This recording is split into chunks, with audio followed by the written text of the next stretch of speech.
September is National Suicide Prevention and Awareness Month, and there are many different ways people are shedding light on this topic. I spoke with Paul Sirachi, who is an actor, writer, producer, as well as a licensed marriage and family therapist for Kaiser Permanente in Southern California. Paul has merged his love and passion for playwriting, acting, producing, psychology, and mental health to tell powerful stories about the human condition. Welcome, Paul. Thanks for being here. Thank you so much. Carla, thank you so much for inviting me to come in and do this with you. Appreciate it. Well, welcome. I'm so grateful to have you here today to kind of chat with you about what you're doing and how you are really supporting the community of mental health and Yeah. the topic, of course, of suicide awareness. So, you've been a psychotherapist for the past 15 years. Mhm. What got you into the field? I've always found it very easy to connect with people, from high school on. I remember in high school, sometimes I'd talk with people, a young lady, and I'd have a 20-minute chat with her, and she would say to me after the chat, I can recall this all the way back from high school, but she said, you know more about me in 20 minutes than my boyfriend that I've been dating for a year knows about me with this conversation. And that's kind of stuck with me over the years, that I've always found it interesting to ask questions, find out about people, connect with people. That always came very easy to me. I came out here on a writing assignment with Walt Disney Company, that they hired me and a writing partner for a couple of years to develop screenplays, which we did for a couple of years. But that really never went anywhere. Mhm. And from there, I went into teaching, because teaching always came easy to me. Public speaking, that was my major in college, and I was good at that. Came easy, so teaching was next. And then after that, after 4 or 5 years of teaching, I decided I wanted to help people in a little bit more, in a deeper way. And that's when I went back to graduate school and got into this field. Took about 4 or 5 years to get into this field, by the way, Carla, as you very well know. I very well know that. 3,000 hours is not easy to come by.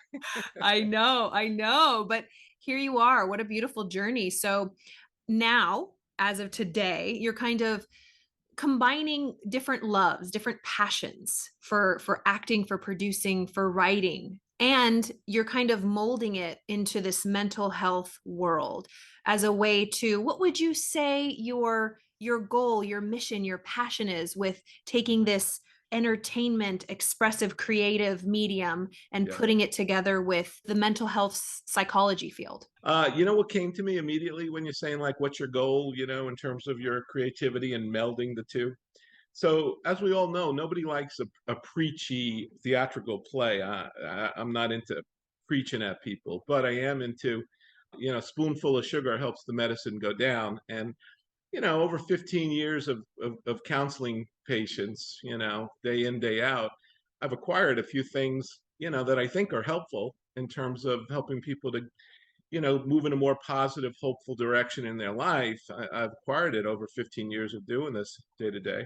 My goal, if I could put it in a sentence, it's to light a candle in the darkness, right? I mean, I think there's that expression that I love: "Don't curse the darkness, light a candle." Yeah. I'm into lighting candles in the darkness that we see all around us. I want to create hope from the hopelessness. That's kind of where my writing tends to go, in most all of my writing. I don't tend to write um, really negative, you know, um, negative stuff doesn't flow from me. I tend to write in a hopeful manner. Right. That's beautiful. Wonderfully said. And lighting up candles in the darkness. When it comes to darkness, stuff that we don't, the unknown, taboos, stigmas, when it comes to dark and heavy subjects like suicide. Yes, yes, September is Suicide Awareness Month, yes, it Suicide is. Prevention Month, Yes, it is. gaining awareness and really just talking about this topic that can be very, very heavy. So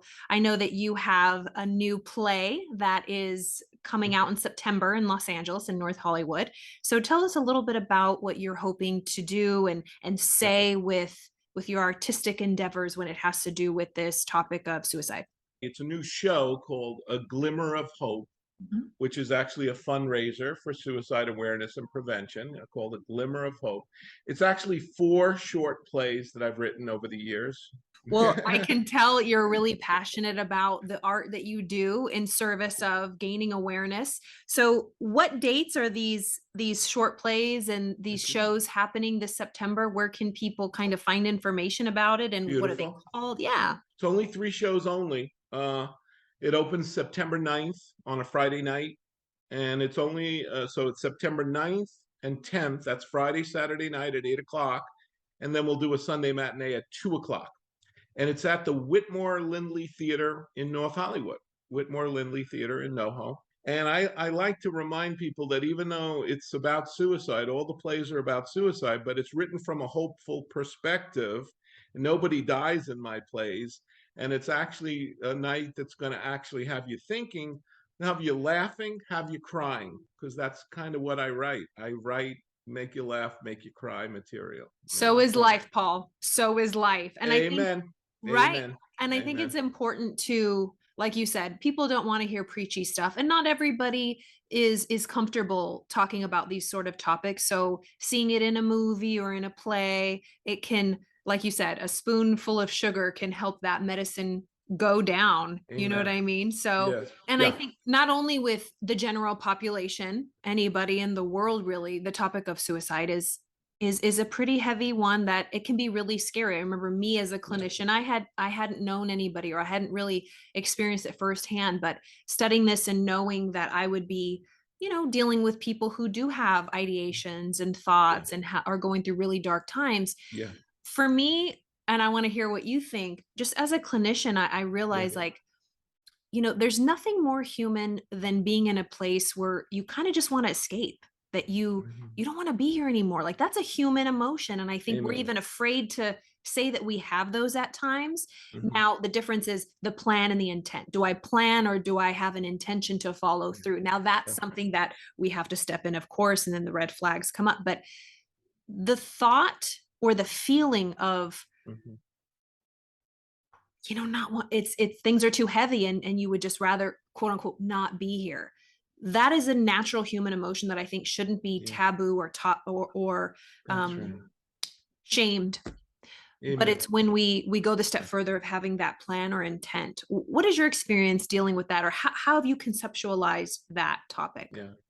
So first of all, I like what you've already said there, is that there's no shame or judgment in the feeling that, I'd rather not be here. If there was an easy way out of this land, this planet, I'd really like to take it. And that's a very very common thought. I mean, you and I have had those feelings, I'm sure. Yeah. We just don't get to the point of actually then making a specific plan, or getting the means to do the plan, or having a timeline. Those are the key questions you always want to ask a person, right? Have you made a specific plan to do this? Do you have the means to carry out the plan? Do you have a timeline for the plan? Those are really good questions to ask, obviously, if you feel that you're talking with somebody that might be suicidal or thinking about it. So that's a good way to go. And then to normalize, just make it normal for that person to understand that, yeah, life is painful. Yeah, Mhm. life is hard. Life is painful. And there's no shame in that you'd want it to be easier, because people don't complete a suicide or commit suicide because they want to die. They just want the pain to stop. Right. Really, that's really the bottom line, which I think you basically said that. Mhm. That's really it. They just want the pain to stop. So I get it. I understand it.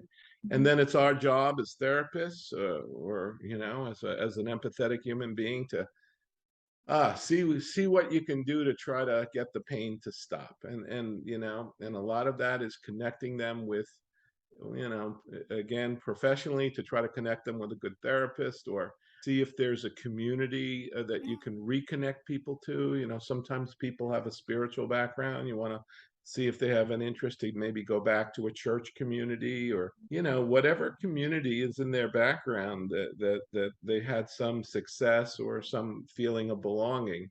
I was always taken with what the Pope said a couple of years ago on TV. And I'm not Catholic, but the Pope impressed me with this statement. He said, being alone, people get lost. And so you need community to keep from getting lost. And it's something to that effect. I wish I could had the actual quote, but the idea of a single person, a person that feels alone in the world, is much more likely to feel lost and like there's nobody that would miss them anyway, that because there's no real connection.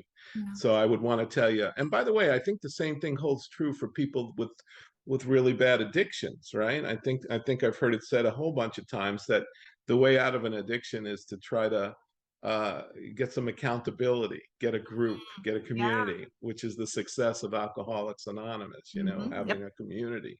12-step programs are wonderful. NAMI, I think Yes, that their website is NAMI, NAMI.org, has really yes, wonderful communities and connections and meetings in any town you live in. Just put in your zip code. The new 988 number, that hotline, the mental health and yes. suicide hotline is wonderful. And Love we'll leave that. all the resources below. Yeah.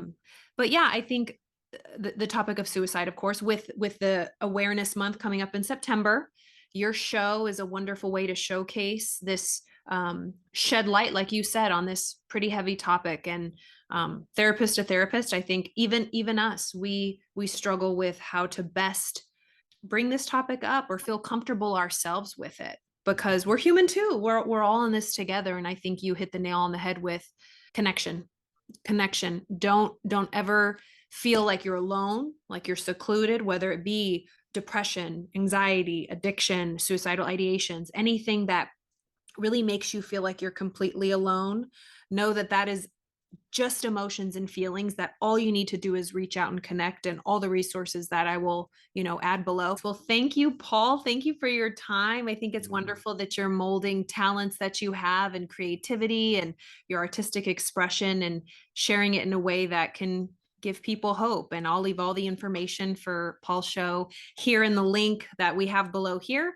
And hopefully you can make it out to these shows. Again, the dates are Friday, September 9th at 8 p.m., Saturday, September 10th at 8 p.m., and Sunday, there's a matinee at 2 p.m.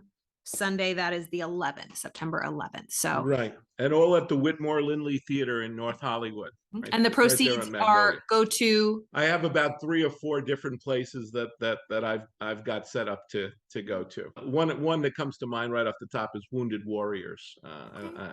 They do a great work with the vets that come back. As we all know, the veterans have a really serious suicide rate. More vets have died in suicide than ever died on the battlefield in the last 15, 20 years, for sure, by far, by far. So wow, Wounded Warriors will be one of them, and then there's 2 or 3 others. yeah, lovely. All right.